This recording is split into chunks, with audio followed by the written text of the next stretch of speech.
In the quiet village of Iluji, a woman named Io lived with her husband, Soji.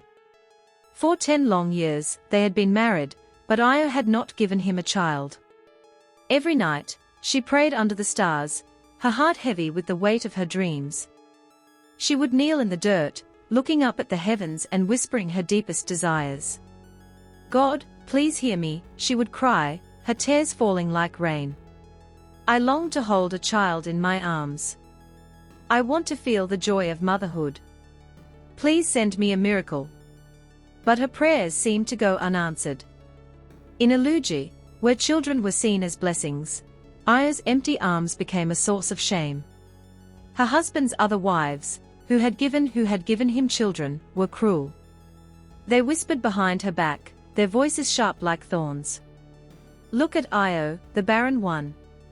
She can't even give her husband a child. What use is she? Maybe the gods have cursed her. No wonder Soji spends more time with us." Every harsh word pierced Io's heart. Their laughter echoed in her ears, reminding her of her failure. Soji, once loving, now seemed distant, his eyes filled with disappointment. She watched as he played with his children from the other wives, feeling like a ghost in her own home. At family gatherings, when they celebrated the births of new children, a bike sat alone in a corner, her heart aching with loneliness.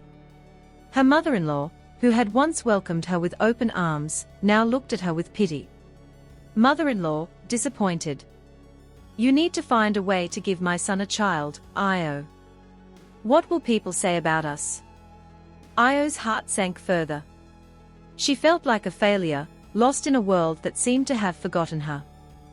One day, the village gathered to celebrate the festival of fertility, a time when everyone honored motherhood and the gift of children. The air was filled with laughter, and the aroma of delicious food wafted through the village. But for Io, the festival was a painful reminder of what she lacked. As the other wives danced, their bellies round with child, Io stood at the edge of the celebration, feeling invisible. Suddenly, one of the wives spotted her and called out, "Look at Io. Still no children. What a waste of a woman." The laughter of the crowd stung her like 1,000 bees. She turned away, tears blurring her vision. That night, Io returned to her hut, feeling more broken than ever. As she knelt to pray, she begged God for strength. "Why, God? Why have you abandoned me? I need your help. I want to be a mother." Days turned into weeks, and Io's pain grew heavier.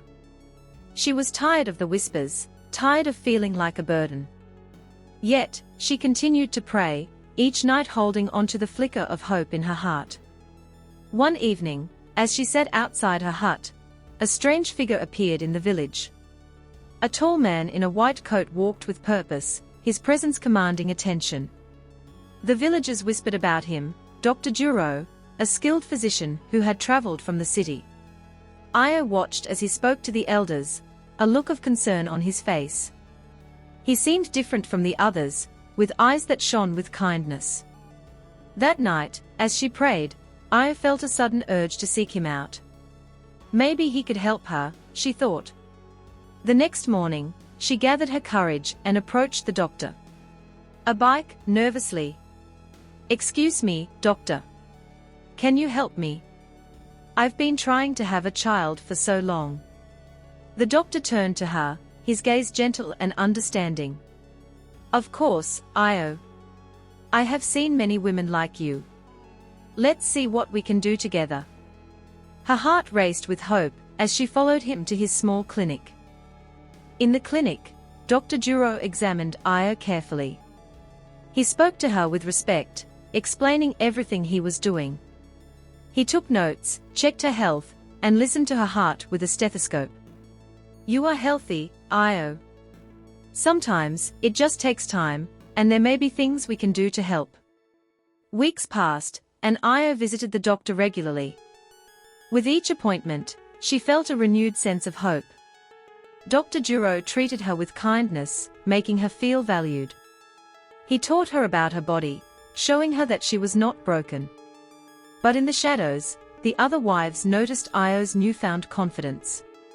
They grew jealous of her relationship with the doctor. One day, while Io was at the clinic, the wives gathered outside. What does that doctor see in her? She is still barren.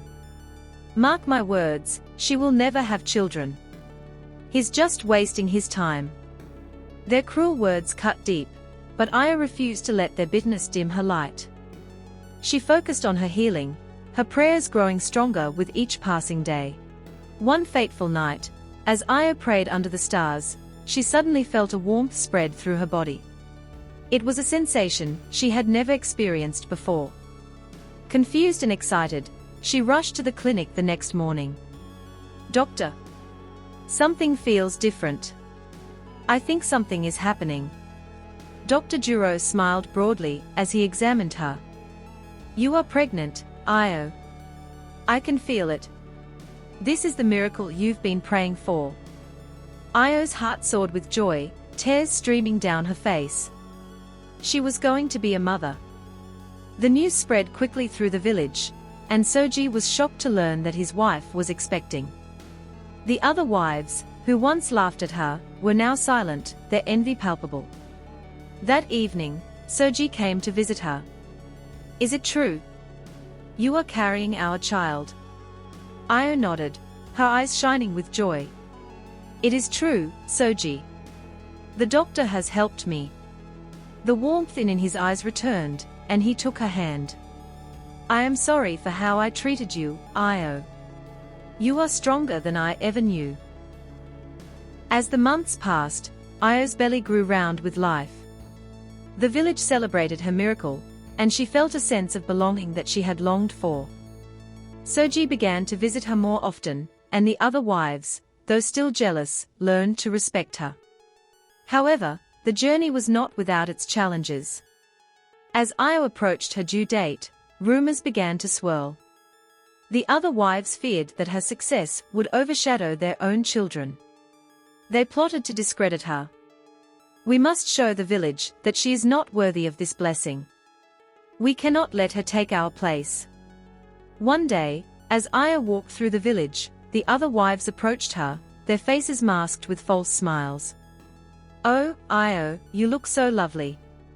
But you know, it is common for women to lose their children at birth. Perhaps you should prepare for the worst." Io felt a chill run down her spine, but she remembered Dr. Juro's word.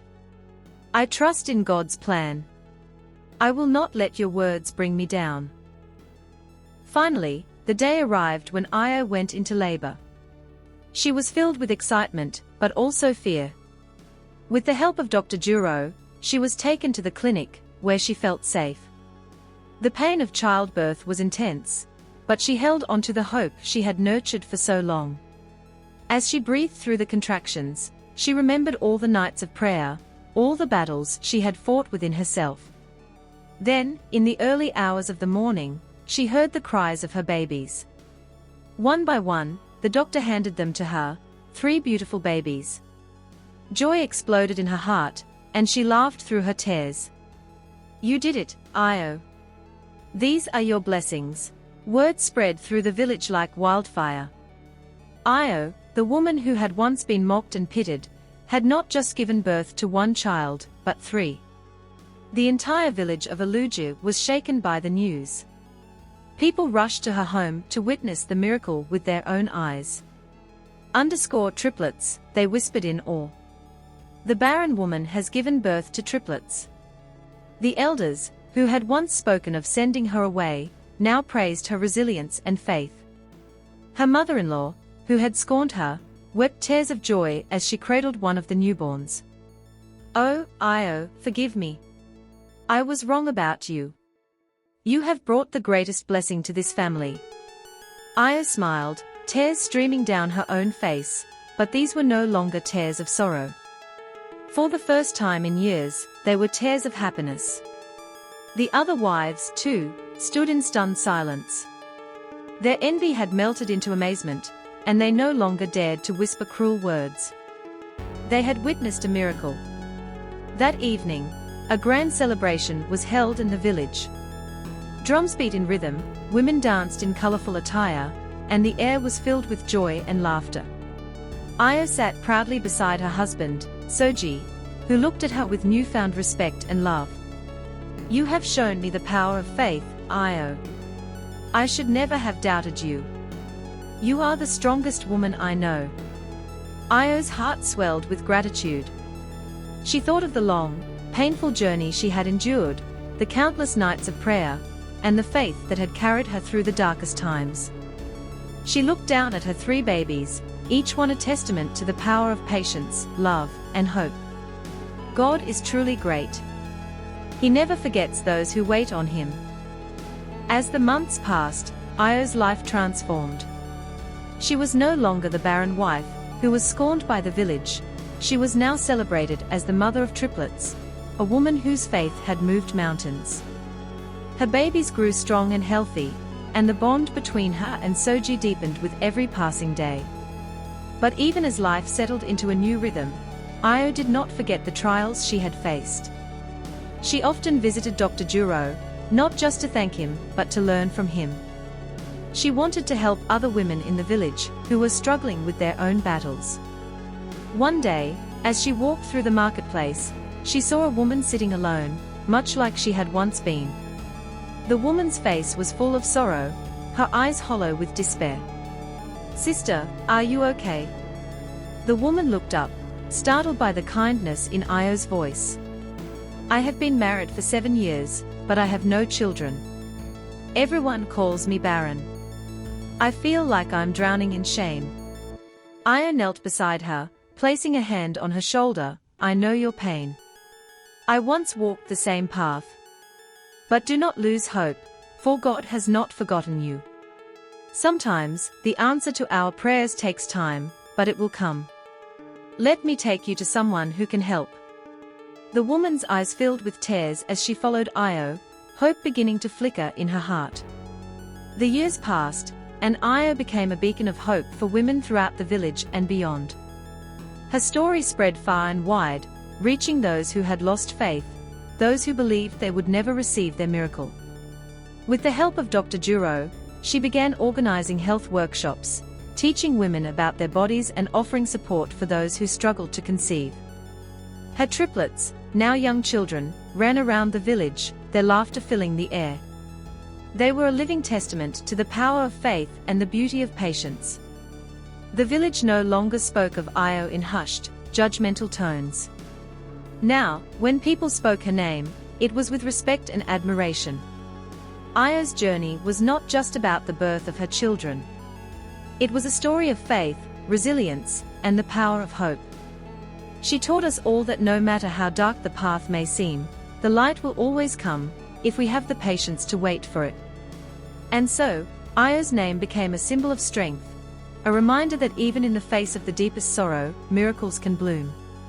She had faced her trials, endured her pain, and come out stronger on the other side.